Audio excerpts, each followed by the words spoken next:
820 times 6 using area model. First, you need the boxes. You need 3 of them for our 3 digits.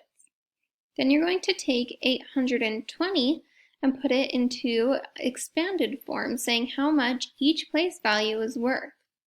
So that is 800 plus 20 plus 0, and we're going to put our 6 over on the side.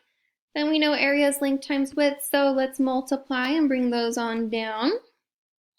And our 6 goes all the way across into every single box. And then let's multiply. First box, 8 times 6, and then add on 2 zeros is 4,800.